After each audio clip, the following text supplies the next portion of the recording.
Good afternoon. It's Monday. I'm Sal Greco, and you're listening to the Sal Greco Show.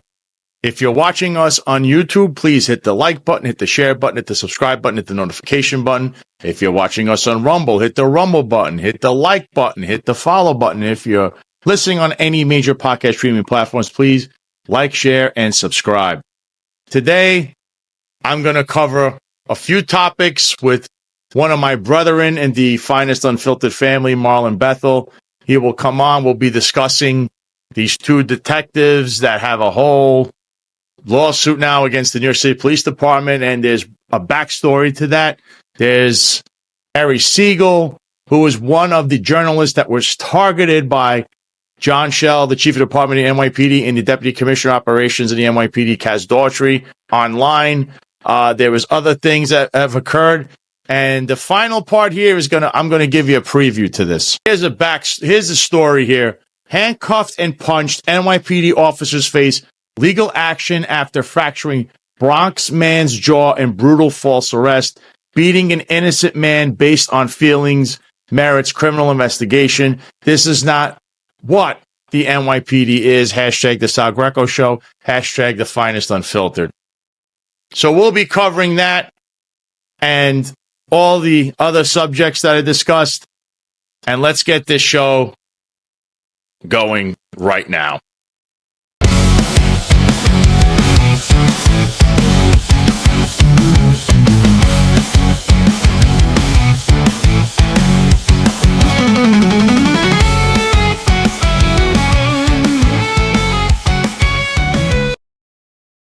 Two NYPD detectives faced brutal retaliation and fake rats while probing corrupt bosses. Lawsuit. This is by Tina Moore of the New York Post. Two NYPD detectives allege in a bombshell lawsuit filed Saturday that they have become modern-day Serpicos, investigating police corruption at the highest levels, only to be retaliated against by their own department and even mocked with images of rats at their desk.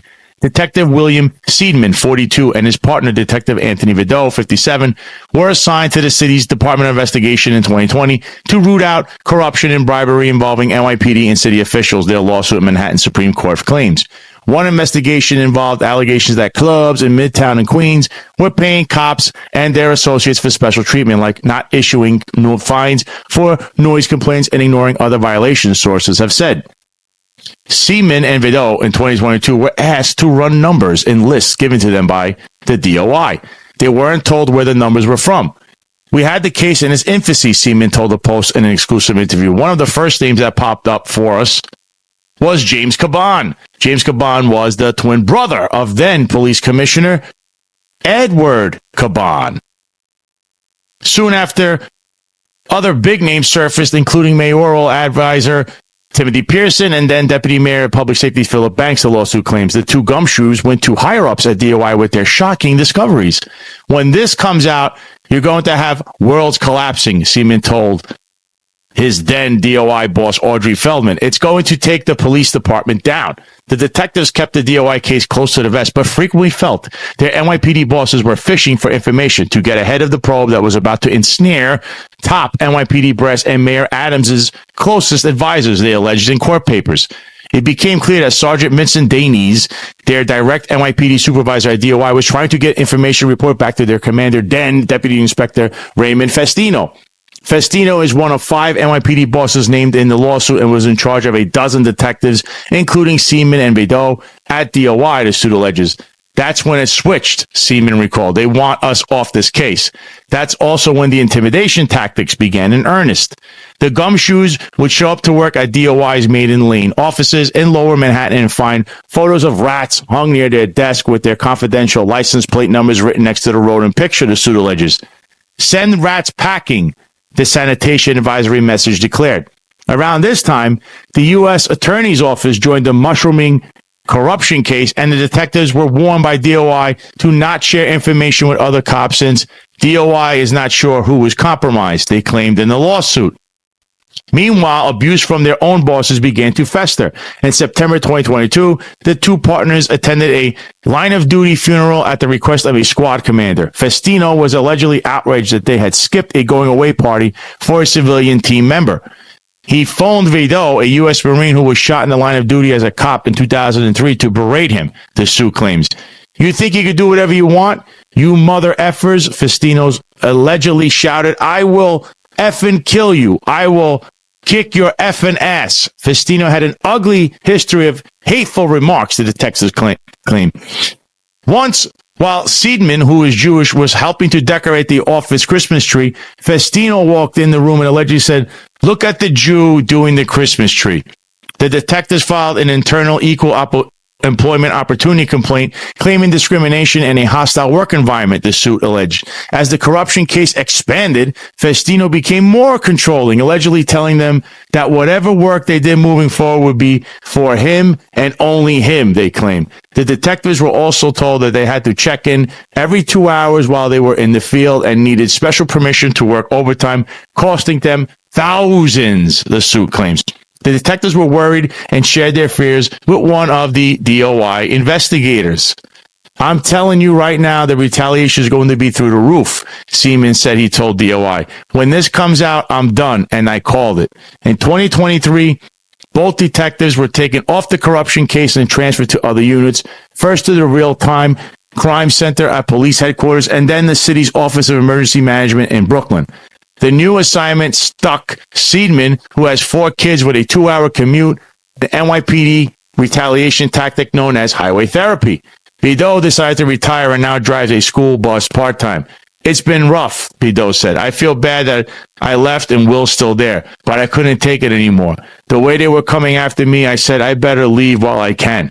Seidman, a 17-year veteran of the force, has been languishing at a city shelter in the East Village as an OEM security officer and was recently told he is being transferred to the subways.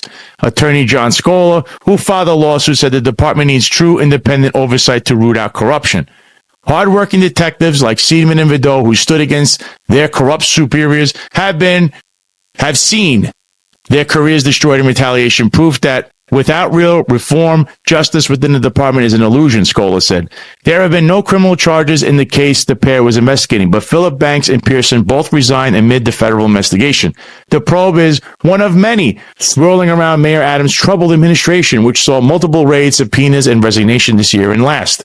The City Department of Education was served with a subpoena as part of a federal probe into outgoing school chancellor David Banks and his brother Terrence Banks, a consultant who represented companies that scored lucrative contracts with the city, a source told the Post. Both are brothers of Philip Banks. Adams was named in a 5-count criminal indictment in September 2024, alleging he took bribes from Turkish interests in exchange for official favors. He has pled not guilty and maintained his innocence, pushing hard against claims this week that he was set to step down.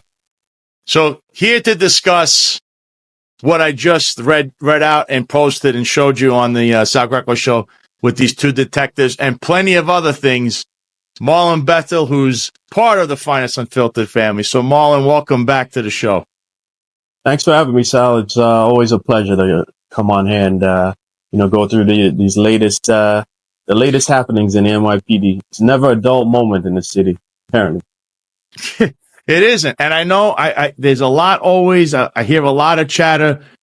The argument against us always is you guys have an axe to grind, but still amongst this axe to grind, nobody has debunked anything that we were saying. So I want to just point to that. But speaking of these 2 detectives, as we just read this article that they're suing and they're part of the Department of Investigation, I had posted something that should have gone viral because it is true. And it's not because I'm saying it. It's because I have this from a very good source, authority, or we'll say somewhere where you will eventually see this in some kind of litigation or an indictment. That's the closest thing as I could say publicly. So that was the headline. 2 NYPD detectives face brutal retaliation and fake rats while probing corrupt boss's lawsuit. And this is what I had posted.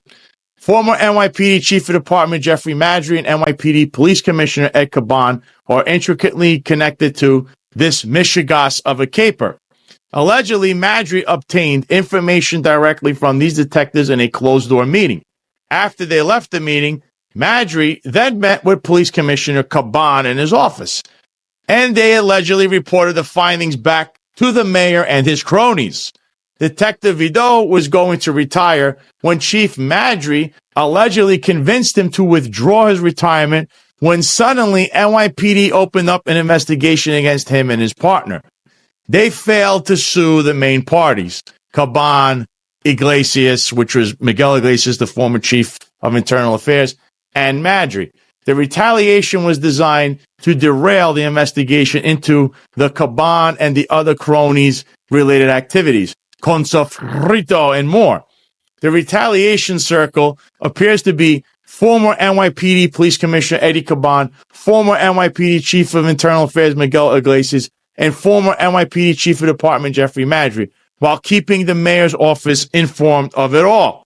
No wonder the DOJ intervened, yet now President Donald Trump's DOJ seems to allegedly want to dismiss Eric Adams' serious cases that was always very much so more than just airline ticket upgrades and far and widespread. Hashtag the more you know. Hashtag the Sal Greco Show. Hashtag the finest unfiltered. Marlon, I'm sure you have a lot to say on that. What are your thoughts? Oh yeah. You know, we've been talking about this for the longest while, and one of the things I've said personally is that all of this is connected. And if you go through this complaint, you see several names that keep popping up, names that we've long mentioned, you know, and if you've been following along, you can see how those connect to the recent controversies and scandals that have plagued the NYPD. I mean, you have some of the names mentioned here, right? You have OEO, which was led by Wendy Garcia. You know, she's on her way out due to her inaction related to the overtime abuses and the scandals that have come out of Jeffrey Madry's office. You have the DEA. You have names like Paul DiGiacomo and Brian McGuire, which I know personally and who did nothing for me as the job was trying to fire me for the illegal mandate. Then you have other members who are mentioned who go back to the fraternal organizations. You have Ray Jenkins, you have Madry, you have members of the Hispanic Society that are tied into this. And we already know that there's rumors right now that the fraternal organizations are themselves embroiled in a pay for promotion scandal that's just bubbling under the surface and waiting to be revealed. You also have Group 1 mentioned in here. And as you know, Group 1 failed to take action when Eric and John of the Finest Unfiltered made complaints against members of Chell and Madry's crews that were harassing them and threatening them online. So you see, as we said in the beginning, this all ties together. And as Sal has mentioned many times before, it all goes back to Consofrito, because it's like Consofrito was like the meeting ground where all these unsavory personalities like came together and partied and possibly even planned what they were going to do. But you see, if you've been following along, when you read this, alarm bells keep going off in your head, because they sure did mine. You know, when I see these names keep repeatedly coming up and the same names that we've mentioned before. So there's a lot to go through here. And as we've talked about offline, we might even have to do an extended show, because there's just so much to dig into here, and there's so much dots to connect. Yeah, we actually did a roundup on Friday, the previous Friday, on the Finest Unfiltered in the morning. And we're probably going to do that every Friday, kind of like a roundtable. But the thing is the news, it's so much, and it's every few hours, it's something new that's trickling out. And the names that Marlon's mentioning, like Wendy Garcia, who I also reported and told everyone she was out, and she is out. They just can't replace her position. They don't know who to put there, because the person that wanted to take it and was supposed to take it from sanitation is still, in limbo with that, because they don't know where Jessica Tisch stands in this, because she's the police commissioner, but as we pointed out, police commissioner in name only. So she doesn't know if she's staying or going herself, Jessica Tisch. She says she is, but she's not allowed to terminate anyone like John Schell and Kaz Dodry or Tanya Kinsella or Tariq Shepard. So she's what? She's a placeholder. And essentially, she basically bought that seat, in all honesty. So that ties back into this whole part. And what we're talking about, yes, if you've watched this show and John and Eric's Final Unfiltered, we've always talked about con sofrito. And that is, again, in the middle of it all, because, again, that's where everything happened. We, and just the unsavory characters that were connected to that. And nothing was ever done we don't know if anything's done. There's an investigation, but yet nobody's being perp walked. There's no indictments yet. And it was so blatant in your face. So blatant in your face. All the stuff done in camera that we already have certain things. Like, remember, there was a report to the human trafficking unit, right? In the NYPD. So that means that they believe there's human trafficking coming out of Con Sofrito, and then that went nowhere. And this is something these detectives would have been able to look at and know about. But if you pull them off and start calling them rats, it gets wiped under the table. So that's why these are things that we knew, but yet everyone says you have an axe to grind, listen to John Shell, since the guy, we all know, he didn't even have a grand jury for his shooting. And that is that will become something that they all jump to very soon. But these are the people that are in the media that listen to this kind of guy. And then we go back to John and Eric. I want to get to the next topic, which is Harry Siegel wrote this brilliant article because he was also the target of their vitriol.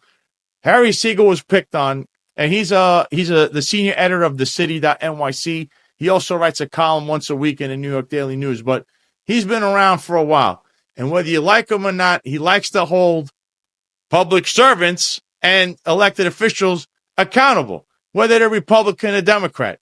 But for some reason, John Shell and Kaz Daughtry came out against him, like vitriol online. So I'm going to read what he posted himself. This article came out, I think it came out on NBC. So this is an MSNBC. The NYPD smeared me on social media. A new report proves me right. We are the police and you are a gadfly, one deputy commissioner posted on his official account. And this is by Harry Siegel. Policing done right is hard, honorable work, and maintaining confidence in the police as a fair-minded, apolitical institution that enforces the law in an impartial way is all about staying calm when emotions are high. That was the bottom line of last week's 41-page report by New York City's admirable independent department of investigation, which last year tore into an unprecedented torrent of antagonistic tweets by top NYPD brass targeting elected officials, judges, and even the occasional journalists. The report found the barrage irresponsible, unprofessional, and intimidating. The DOI even questioned whether some posts violated the federal Hatch Act, barring political activity by public officials. The NYPD leaders who spent the first few months of 2024 publicly attacking their perceived enemies online piped down as the department weathered raid after raid after raid by the FBI. The department churned through 3 commissioners, while Mayor Eric Adams, an ex-cop now facing a criminal trial on corruption charges, cheered on his police officials as they lashed out. Chief John Shell, who's since been promoted to become the department's top uniformed official, challenged a woman who'd asked tough questions to Mayor Adams to come find him at the funeral of a murdered police officer. He attacked a judge for the release of a violent criminal on bail, but named the wrong judge, and repeatedly called on voters to cast out a socialist city council member as the two exchanged crude insults.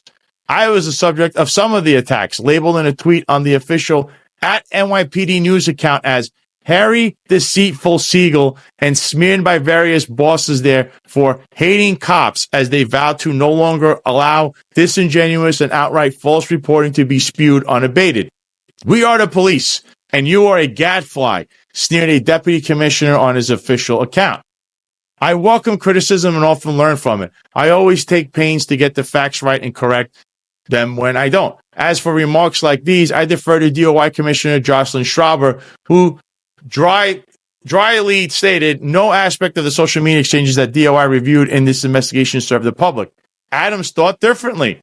I don't think they attacked anyone, he said last April. If a columnist has a right to an opinion, he added, a police officer has a right to an opinion. As if the chiefs and commissioners talking trash from their official city accounts were ordinary officers doing so while walking a beat. There's a big problem if police with shields, cuffs, guns, and the authority to use them and their bosses are as free to mouth off as the people armed only with pens and keyboards. There are just 3 institutions remaining in America that most people have confidence in, according to Gallup: the military, small businesses, and the police, which just barely clear 50%. Newspapers are at just 18%, another reason why Adams may not want to equate his police chiefs with ink-stained wretches. Each time a top cop replaces just the facts, ma'am, courtesy, professional, and respect with smack talk, it eats away at what remains of that hard-earned public confidence. It would be nice to think that the mayor once knew better. The NYPD is good at laying traps, executing traps, and even if the trap doesn't capture the prey, they will shoot the prey away. Adams said years ago, laughing while reminiscing about his own 2 decades wearing a uniform. The police department doesn't have rules. They are the rules, the mayor said. New NYPD Commissioner Jessica Tisch, who Adams brought on in November to clean up the mess that he'd made of the department he once served, has been moving with force and speed to restore the NYPD's chain of command and public confidence in its works. But the 2 leading ex-trolls, who the city's own Department of Investigation just called to account, are still there, just keeping quiet for now. To spell out the embarrassingly obvious, what's at stake in America's biggest city is the very idea of a fair-minded police department that's above politics, maintaining the trust needed to protect and serve the public. It's a sign of how much cleaning up remains to be done by Tisch and how much resistance Adams may pose to that work, that this has to be stated. What are your thoughts of hearing that from Harry Siegel? And it does cover that DOI report, which also would factor into any future litigation by John Macari or Eric Dim. You know, as I just said before, to the previous case of Seidman and Vida, the 2 detectives in formerly of DOI, this is all related, right? There's something important that we need to think about here. These incidents keep coming up one after the other. There's something underlining all these issues, right? It's a worldview and a mentality that these people have, you know? In my response, so John put up a tweet yesterday, related to a, cronyism, and about merit in the NYPD. And I responded to someone who commented that, yeah, well, I'll just briefly mention that. I commented about it. I responded to someone who basically blew it off and said that basically this was happening all the time, right? And what I said to that person was basically that the people who got in charge of the department now had this mentality that corruption has always existed. This is part of the way things work. And now it's our turn to eat, right? And this is an important worldview that we need to think about. Because when John Chell was responding to when he was getting into his Twitter tirades against Harry Siegel and we know he was directing a lot of those comments to John, Eric, and Sal, right? The thinking behind it goes back to that it's our turn now, and they have a sense of arrogant entitlement, right? And that's all the hubris that's come out of all their actions is related to that. Okay. They think that it's like a prince who now gets to the throne, and now they believe it's their time to run things however they like, regardless of the rules. The rules don't matter here. Okay. It doesn't matter that John Chell gets on Twitter tirades that are against department policy and that are questionably against federal policy. Okay. It doesn't matter because they're in charge now and it's their show to run. And you're seeing it. You're seeing it in this incident. You're seeing it in the last incident I mentioned. It's the rules apply to you. They don't apply to them because they're above it now. And this is something we got to keep in mind. And in a lot of ways, it's even more dangerous than the incidents themselves, because what this does is it's going to create a systematic corruption. And we can put out these little flames, but there's going to be more. As long as these people are there, that mentality is going to persist. The more they get away with these things, the more that mentality is going to persist, and the bigger the incidents are going to become. And as you're seeing as time goes on, we went from hearing about cronyism to then hearing about overtime abuse. Now we're hearing about retaliation. Then we heard about Caban's extortion racket. It just keeps getting bigger and bigger and wider and wider, and it's all because of the way these guys think. I not only agree with you wholeheartedly, but it just keeps going back to it's like a run around. You run in a circle, but it always goes back to the same middle point, which would be Eric Adams and his cronies, and how they're running the police department. It should scare people because they're wasting taxpayer dollars and they have a lot of authority, which they're abusing.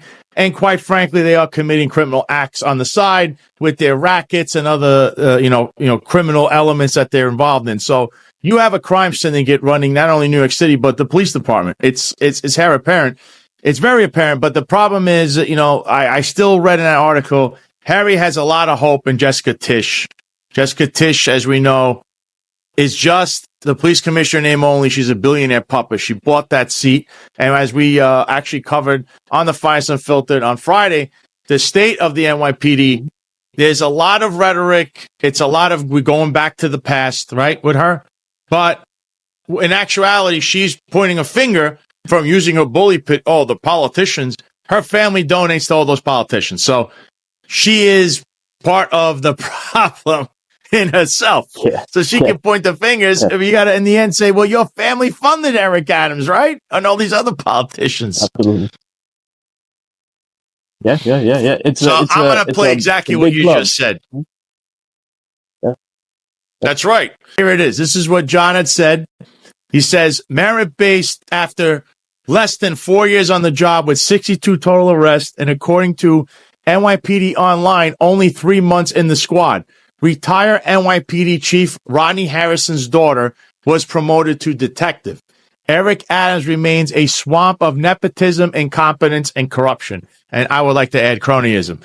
So let's play the video of her, promoting her.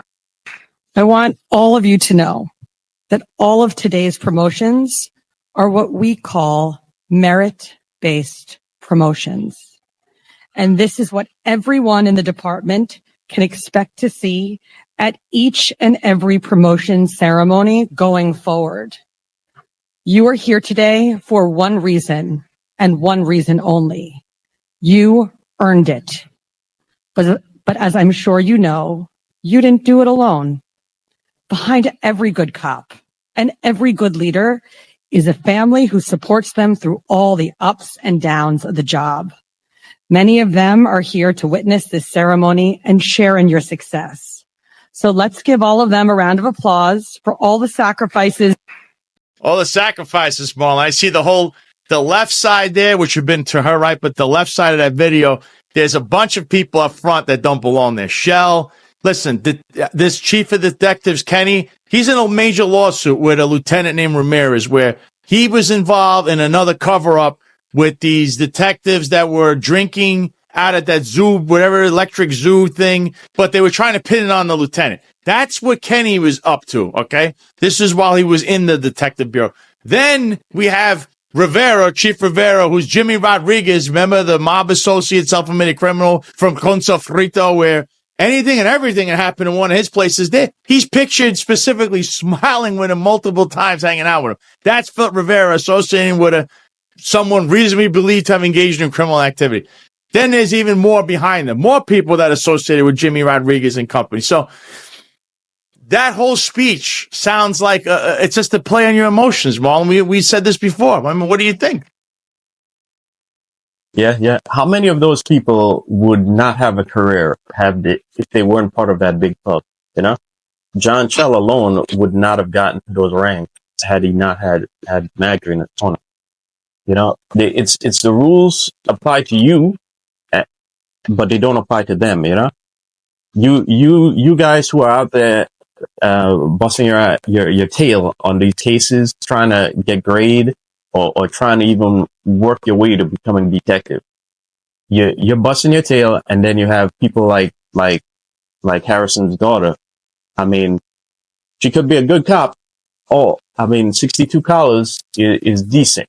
It's not outstanding, okay? But the point is though that everyone should be given their turn to work their way.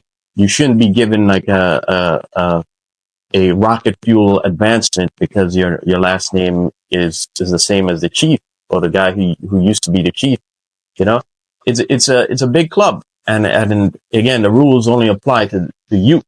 They don't apply to them. You know, that when she said that alone, those people on the left side of her should have been squirming in their seats because, you know, none of them even belong there.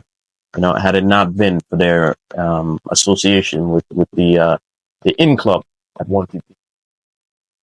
There's definitely a club there, and it might even go back to Conso Frito. That was another club. They all hung out together.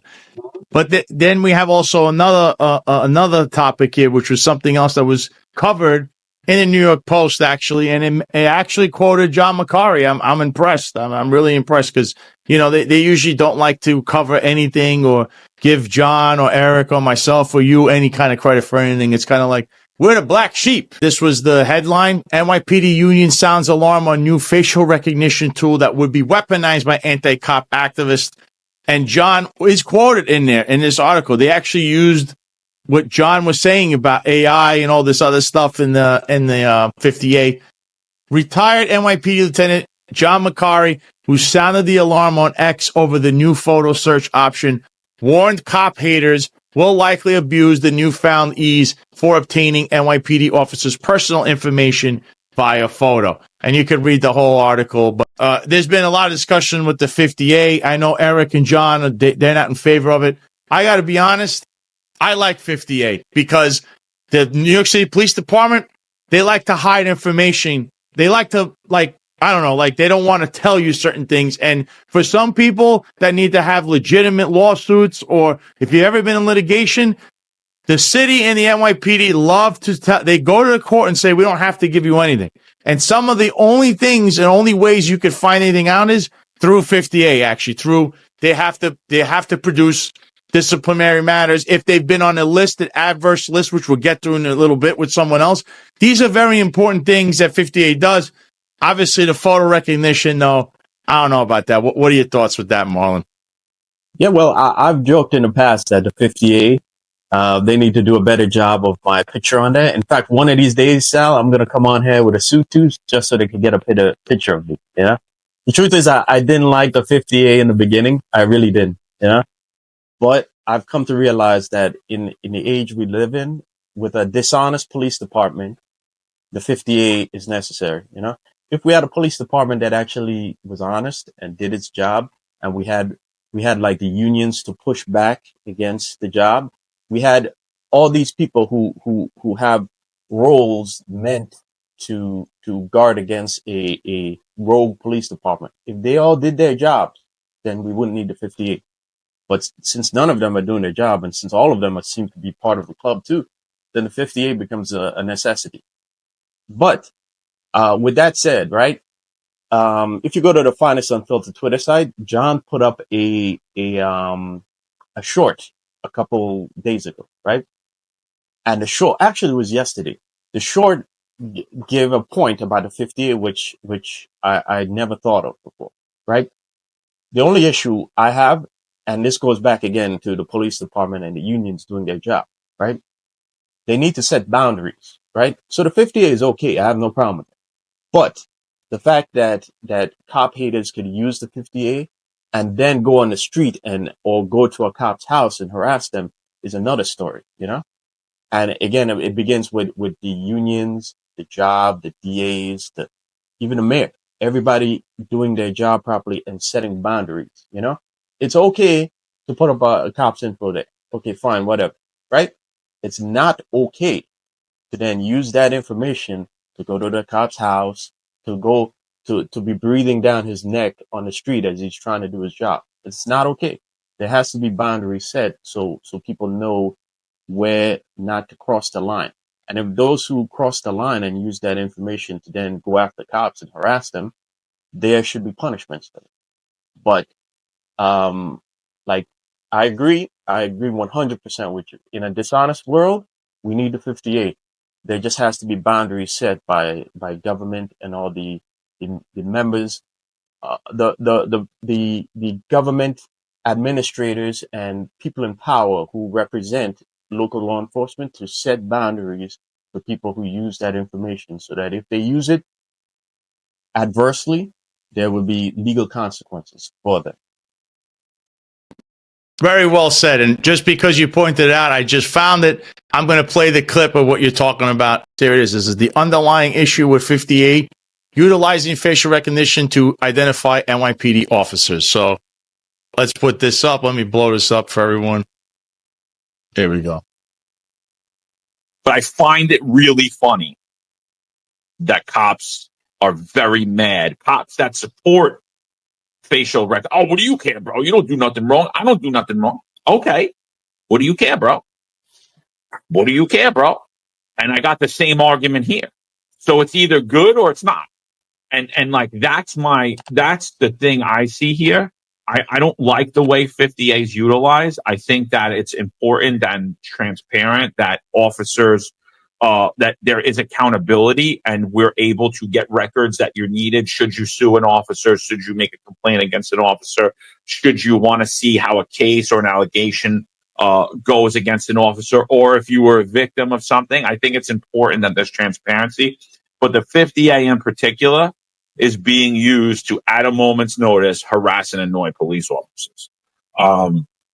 So to me, I don't really even see an issue with the facial recognition portion of it.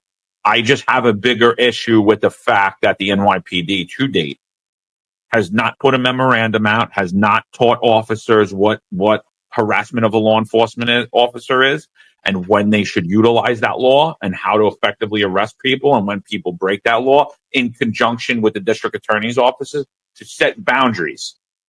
Listen, you could read my disciplinary record, but you could do it from 5, 6, 7 feet away from me. If you start to approach me in an aggressive manner, now you are being disorderly. You're harassing me. You're performing OGA, and you will be arrested for it. And I think that's the bigger issue. So everyone's pissed about it. I'm like, I see it a little bit different way. So there you have it. I mean, that was a good take by John. I see what you're saying. I agree. I also, look, like I said, I like the 58. I don't like that, you're going to be 2 feet away from an officer screaming about. I've seen those videos. I think that's insane. Some of these people are insane for what you're doing with filming people. I know in other jurisdictions, like down here in South Florida, you're not doing that. You will be on the ground. You might be tasting the pavement, and because you're in an area where you shouldn't be. Now, if you want to be 10 feet away or 5 feet away, you got to be at least 21. I think it's 21 feet we were always taught in the NYPD. That's okay. But I know what John's saying. They're in the face with the camera. Officer, you did XYZ. Come on, man. You got to grow up. Like, I don't know what that's all about, Marlon. I know, but I've seen it before. Yeah. If I could add one more thing, right? So I'm sure there's going to be like an entire army of sycophant cops who work for these chiefs and the 1PP cronyism class who hate that we agree that the 58 should be there. But I'm sending you a message right now. If you don't think that a 58 should exist, then why aren't you pushing for more transparency in the department? And why aren't you pushing for an honest department so that we wouldn't need this? You're the same class of Nepo babies at 1PP who benefit from the cronyism now, while complaining about the 58. You can't have it both ways. We got to have transparency. If we have transparency, there's no need for the 58. Okay.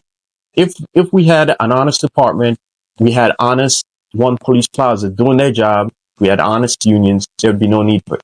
So you either push for that honesty and transparency, or, you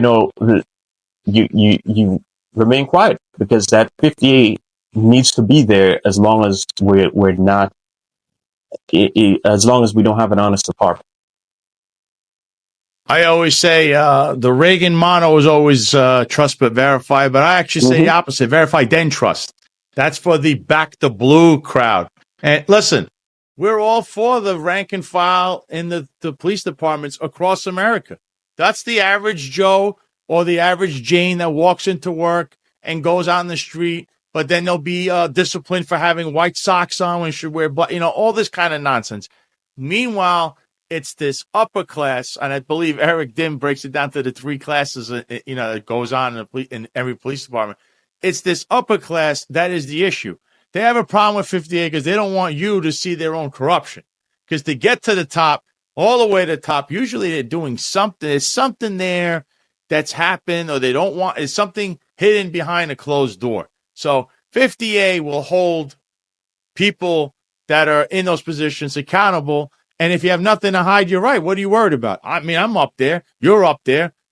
There's nothing you could do. It's up there forever, memorialized. Too bad that, for the haters, there's nothing in those files for myself or you. So, or John McCarr. I know they love to harp on Eric Dim, but again, nothing happened to Eric Dim. And a lot of that stuff came in a small period, which had to do with all the BLM riots that occurred. So, again, it's, and some of that was politically created. Those are politically created events and crimes that occurred. Because the day-to-day operations as a police officer, you shouldn't have any, you want to be ending up on 58 and having all these lawsuits. How many cops retire and a lot of them don't have anything or maybe something minuscule? That's what it's designed to try to hold some kind of transparency because there is none in this police department. That's what we've noticed. And I'm about to read you an article and show this on the screen over a disgusting incident that has occurred. And this is going to get bigger and bigger, folks. This is like for me, this sounds like the modern day version of a Rodney King from LA in the early 90s to something today, because this is 2025. This isn't 1991. All right. So let me read this to you. And there's going to be a lot of evidence in this article. It was more like a press release. It was also in the New York Post, but they don't cover it the way it should be covered. Once again, I'm not going to pull any punches. This is Eric Sanders, who's my attorney, happens to also be Lieutenant Epps' attorney, and now he's representing this gentleman. Handcuffed and punched, NYPD officers face legal action after fracturing Bronx man's jaw and brutal false arrest. For immediate release. Civil rights violations highlight ongoing pattern of police brutality and discrimination in New York City. February 1st, 2025, the Sanders firm has filed a formal legal complaint against the New York City Police Department on behalf of Jalen Ryan, a 21-year-old Bronx resident who was falsely arrested, physically assaulted, and subjected to racial profiling by NYPD officers on December 28, 2024. The legal claim filed with the New York City Comptroller's Office seeks compensatory punitive damages for false arrest, excessive force, racial discrimination, failure to intervene, and intentional infliction of emotional distress. The incident, which unfolded in the early morning hours in the Bronx, underscores ongoing civil rights violations by the NYPD, adding to the growing list of cases involving racialized police brutality and unconstitutional policing practices. Incident overview. NYPD officers allegedly assault and falsely arrest innocent man. At approximately 12:25 a.m. on December 28, 2024, Mr. Ryan stood lawfully next to his mother's 2017 Mercedes-Benz GLS SUV near 187th Street, near 187 East 188th Street in the Bronx, ensuring that a female friend, Caroline Martinez, entered her apartment safely. The area is known for high crime rates, and Mr. Ryan was exercising reasonable caution. Without provocation or reasonable suspicion of criminal activity, a group of uniformed NYPD officers led by Sergeant Brian B. Mahone, shield number 4797, tax registry number 9555166, aggressively approached Mr. Ryan and demanded identification. Before this incident, Mr. Ryan had never been arrested and had no criminal record, making the officer's actions even more egregious and unjustified. When Mr. Ryan inquired why he was being stopped, the situation quickly escalated into an unjustified use of force. According to the legal claim, multiple officers grabbed Mr. Ryan, threw him violently against his vehicle, and forcibly handcuffed him without explanation while Mr. Ryan was already restrained. Police officer Joel K. Ayala, shield number 4081, tax registry number 954509, delivered a closed fist punch to the right side of Mr. Ryan's face, causing significant pain and trauma. Mr. Ryan was transported in Sergeant Mahone's vehicle to the 46th precinct, where officers fabricated a disorderly conduct charge. During transport, Mahone allegedly taunted Mr. Ryan, stating, "This is what happens if you do not give the police what they ask for. You'll get punched in the face." Explicit racial profiling and retaliatory ticketing. Upon arrival at the 46th precinct, Mr. Ryan repeatedly requested medical assistance, complaining of pain and dizziness from the punch. Officers delayed treatment and actively discouraged emergency medical technicians, EMTs, from evaluating him properly, further exasperating the harm. When Mr. Ryan's mother, Nazima Royster, arrived at the precinct, she confronted Sergeant Mahone about her son's injuries. Mahone allegedly responded, "When you do not follow protocol, this is what happens. You get punched in your face." In a stunning admission of racial bias, Mahone further justified the officer's actions by stating, "He's a black kid driving a Mercedes-Benz and the windows are all tinted. Vehicles like that, police, search for drugs and guns." After spending several hours in police custody, Mr. Ryan was released with 3 summonses, including disorderly conduct, issued without probable cause; double parking violation, issued after the arrest; parking near a fire hydrant, issued after the arrest. These tickets issued after the incident appear to be retaliatory and an attempt to justify an otherwise unlawful arrest. On January 16, 2025, upon review by a Bronx criminal court judge, the disorderly conduct charge was immediately dismissed. And it's right here on the screen. And notice here in the story here, it says, at TPO, defendant refused lawful order to provide driver's license. Defendant stated he had a license but was not going to present it to officers. That is a very sad story to put in there. That's the Ryan summons. The dismissal is right here. There's a record of it right here from the court. They dismissed this immediately. So that's a whole nother story with this.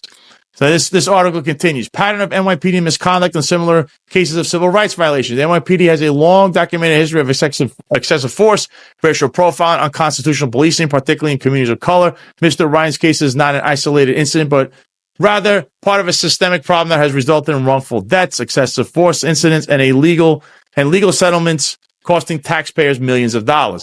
Notable similar cases include Eric Garner, 2014, died after NYPD officer Daniel Pantaleo placed him in a prohibited chokehold while arresting him for allegedly selling loose cigarettes. His final words, "I can't breathe," became a national rallying cry against police brutality. Delron Small, 2016, shot and killed by an off-duty NYPD officer during a road rage incident. Video of evidence contradicted the officer's self-defense claims, yet no conviction followed. Kowalski Treywick, 2019, shot and killed inside his apartment after NYPD officers entered without cause, escalating a non-threatening situation to a fatal counter. Dauna Zayar, hope they didn't mess that name up, knocked to the ground by an NYPD officer during the George Floyd protest, resulting in severe head trauma. Legal violations in Mr. Ryan's case. The legal claim against the NYPD alleges multiple constitutional and civil rights violations, including false arrest, no probable cause existed for Mr. Ryan's detention, excessive force, the use of violent physical assault against a restrained individual, violates NYPD policy in the Fourth Amendment, racial discrimination. Sergeant Mahone's explicit racial statements prove biased. It is bias-based policing and violate the Equal Protection Clause of the 14th Amendment. Fair to intervene. Multiple officers witnessed the incident and failed to prevent or report misconduct, making them equally liable. Negligence and medical misconduct. The denial and delay of medical attention violate NYPD protocol and fundamental human rights. 6, retaliation and fabricated charges. Issuing unjustified tickets after the arrest constitutes abuse of authority and attempt to cover up misconduct. Call for action and systemic reform. This is from Eric Sanders. This case exemplifies the deeply entrenched systematic failures within the NYPD, where excessive force, racial profiling, and unlawful detentions persist without consequence. Mr. Ryan was unlawfully assaulted, humiliated, and deprived of his constitutional rights for no reason other than being a young black man in his own community. This legal action is not just about seeking justice for Mr. Ryan, but about holding law enforcement accountable and demanding real systemic change. The officers involved in this egregious misconduct must face the full weight of the law. Their actions warrant immediate termination, suspension, and criminal prosecution. We call upon the United States Attorney for the Southern District of New York and the Bronx County District Attorney's Office to conduct a thorough investigation and bring criminal charges against these officers to ensure that no individual is above the law, including these entrusted to uphold it. Marlon, I want to get your thoughts on that before I pull up the 2 individuals' 50A. Remember, we were going to discuss the 50A. Well, we're going to show you their 50A. So, Marlon, what do you think about reading all of that and seeing that? Yeah. I was saying there's a lot of issues that underline this incident, right? The first thing is tunnel vision. John talks, now I was never a supervisor, right? But I can tell you from the other side as a cop who's gotten tunnel vision before in incidents that this is why you need a good boss next to you who should kind of separate himself from what you're doing. Let you be the cop and he be the boss. The reason I say this is because as a cop, you know, especially as an active cop, you get in this mind frame when it's on, it's like hard to turn off until that guy's in cuffs. You know what I mean? So you need a boss who's there, who's going to be ready to pull you out of your tunnel vision if you're going too far, right?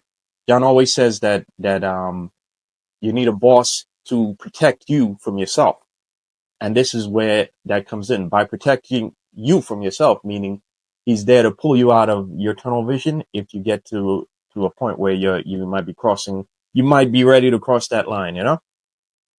The other issue here, and I made a tweet about it, right? I said yesterday that looking at the bigger picture, right? Incidents like this are usually the byproduct of command level pressure cascading from 1 PP down to the precincts and down to the specific units. And the pressure is to beat your prior numbers or to exceed them. Oh, well, to exceed them or at least match them, right? Now, this pressure is often faced by a lot of active and high performance, like violence suppression units, you know? If you're at FIO, there's constant pressure to beat your last year's search warrant number, you know? If you're in one of these gun units, there's constant pressure to get more guns than last year. You know, same thing for narco. Everybody has pressure and that pressure comes on down and floats to you. And one of the problems is that in a case like this, you have pressure coming from the top and that young man has pressure coming from the media and the progressive media and its associates, which include some of these wacky politicians we have in the New York City and New York State and other progressive states, right? That pressure is to assume to be confrontational with every police encounter, right? And that needlessly escalates the situation. And that often escalates into the situation going sideways, right? And now there might be things missing that we don't know yet, but we know for a fact that a summons was involved and that the plaintiff was injured here, right? So my question was also in that tweet, why, if you have to punch somebody in the face, they're going through.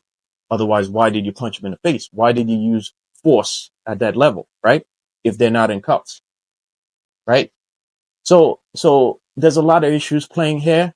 And, you know, one more thing. In the prior segment, we talked about how the different roles in law enforcement, the different people at the top have to do their job. Well, in this case, that problem trickles down to the bottom too, on the street. And supervisors, you got to do your job too. You know, you got to do your job, which is to protect the cops from themselves, pull them out of situations and to prevent that situation. Your main job, right, is to prevent that situation from going sideways, right? And now I think this is hard sometimes for a lot of cops who are active cops and now they become supervisors because in their heads, they still want to get out there and they still want to be, you know, the guy that slaps his cuffs on a perp. But the problem is you're the boss now and you're going to still have a chance to do that. But your priority should be to make sure your guys don't get lost in that, you know, as they're trying to slap cuffs on the perp, you know, so to be ready to like, whoa, you know, step back. Let's, you know, put some other guy to deal with the perp or you talk to the perp. But basically you have to protect cops from themselves sometimes, like John said. So that's what I'm thinking happened here. And like I said, I'm sure more is going to come out. But we talked that we talk about how everything is related here, right? And you dig through this and you can see how the threads eventually merge with this and create it creates a stew that leads to bad incidents, you know. And unless we stop this, more incidents like this are going to come because that pressure is coming from multiple places and it collides. And the results are incidents that go sideways, and it's no good for everybody. It's not good for us, not good for the communities. That's what I'm thinking about this one now. So I'm thinking about the quality of life, Chief, that's coming out now. That's going to put a ton of pressure on the So actually, I want to go back before I put the 58 up for you to see. First of all, if you detain somebody, you do strike them in the face. That's going to be that field force report. We don't know if that was done. An ambulance must be called for somebody who's got punched in the face. I believe he broke his jaw. And you don't issue summonses after the arrest and another summons that you issued. So at this point, right here, you already have, and the supervisor on the desk that allowed all of this is another issue. So again, the desk officer's on the hook. This sergeant's definitely on the hook more than anyone else. And the cop and whoever else was there that should have intervened, because you don't issue a summons for this. You can't take someone to the precinct and issue. Those days are over. I don't know if you actually read the patrol guide. You can't do that. So what was done here is you're already lost. You're behind the 8 ball. But then the continuation of, well, you're in the cell. So what we're going to do is you're under arrest, but you're not under arrest because we're just going to give you a summons and then after a fact, give you a couple other summonses. That stuff doesn't fly anymore. That may have been like 20 years ago, maybe in our day when we first started, but that stuff stopped. So when you make an arrest, those things you're saying he did have to be charges on an online booking sheet. Also, there should have been what's that when they make the arrest and then they void it? A voided arrest. Yes. Because you issued a summons instead of putting them through the system. And I'm almost positive that wasn't done here because we know how precincts operate. So there's a ton of protocols that were not taken here. And this is a huge miscarriage of justice. And I would love to see this body camera and exactly what was being said, not only between the sergeant and the officer, but what was said between the sergeant and the defendant and also the others, the police officer and the defendant and them with each other. What was said there, because this stinks. But now I'm going to show you the 58. We'll go one by one because there's only 2 of them. Joel K. Ayala, we see here. Now it says now he's a sergeant and then in the 46th precinct. He's a sergeant there. Look at his record. Substantiate allegations. He had a discipline case. We won't know. Even if you click on it, it won't. His name in a lawsuit. Okay. So it's a lawsuit. Command discipline. Look at this lawsuit settlement. Look at that. Look at that list. And then there's the complaints. Now, this usually doesn't judge someone when, look, 18 complaints, 58 allegations, 18 substantiated. So that's this Joel Ayala. Now we're going to go to the Brian Mahone, who instigated the whole thing. He was the first officer of contact, we'll say. And here's Brian Mahone there. He also it says how much he made, too. See substantial allegations, but here's what I really want, and got a lot of discipline cases. The main thing right here, credibility. Brian Mahone appears on the adverse credibility list of officers with potential credibility problems. And then, of course, there's a slew of lawsuit settlements, could be good or bad, depends how you look at it with someone. He's also in a few articles, but here's the main one here. Complaints. 12 complaints, 40 allegations, 13 substantiated. And, Marlon, you see this disciplinary record, you see the actions. What are your thoughts on seeing that? Well, first of all, that shows you what role the importance of the 58. Because you'll never find out about that adverse credibility list had it not been for the 58. We would never have known that John Schell is actually on that list too. But you'd never know without 58. But a lot of active cops have, good or bad, have a lot of lawsuits. So we know that's a fact. But this is this shows you why it's important for the sergeant to save cops from themselves. You know your guy's a hard charger, good or bad. You got to be on your P's and Q's. Got to make sure this guy doesn't cross the line. You got to tell him like, dude, step back, let give it some time, step back, let save him from that tunnel vision that he might have. He might be a go-getter and a hard charger, and which is good, but you got to know when to pull back and save him from himself, before he crosses that line, right? But this is it goes back to what we said.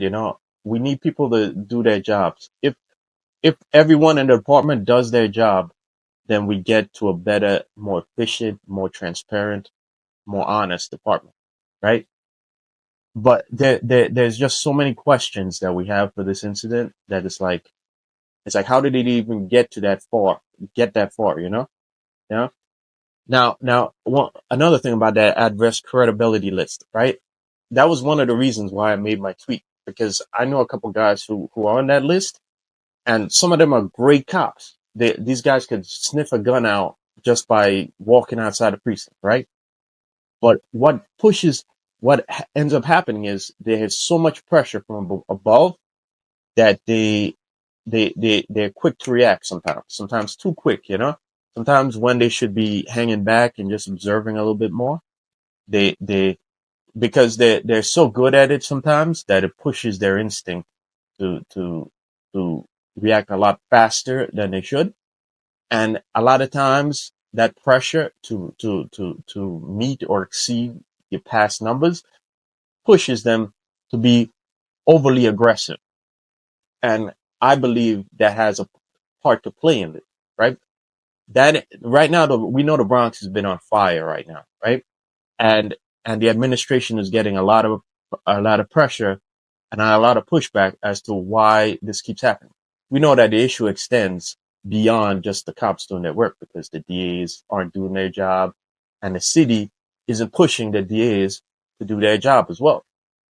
But one of the problems that happens, like I said, is that pressure goes down to the cops on the street, and it pushes them to be overly aggressive too fast when they should hang back a little bit. Let's observe a little bit. Let's don't react so quickly, is what I'm saying, So this is what I'm thinking of this incident, and I'm sure it's going to become a bigger deal as we get closer to proceedings and as the body cam comes out and all that. But I think it's not going to be a good look, and these incidents don't help with our perception in the community. It just makes the job harder for the next guy who's just trying to do his job and trying to get the next gun off the street. This is something that the job needs to honestly look at itself and I get the pressure to beat your numbers, and a lot of this comes from ourselves too. Because when I was in the FIO's office, I felt it too. We got to get this gun. Last month we got 3. We got to get this. We got to hit this door, But you got to realize some point. There comes a point where it's like, slow down. Let's not, just because we want to do this job, let's not get ourselves in trouble, because the tide is against us, unfortunately. The tide is against us, and they're waiting on us to make one mistake to throw us in jail. When you're an active cop, especially in these heavy units, you're one incident away from going to jail. So you'd better be on your P's and Q's, and you better, take a measured response to a lot of these things. When it came to this incident, it seems that there was no accountability from any supervisor here. That seems to be a glaring fact, and there's definitely missteps in the protocols. There's also no reasonable call. What is the suspicion? What is the reasonable suspicion of any of this? What the guy was standing there, and then the summons is issued after everything here was done wrongfully. That's the best way for me to describe it. Short of you saying, "Hi, how are you, sir?" None of this makes sense. I look forward to, hearing more details about this. This already sounds disgusting, and I know Eric Sanders doesn't take cases if they aren't legit. It's got to be something legit with evidence, and what you saw already was bad enough.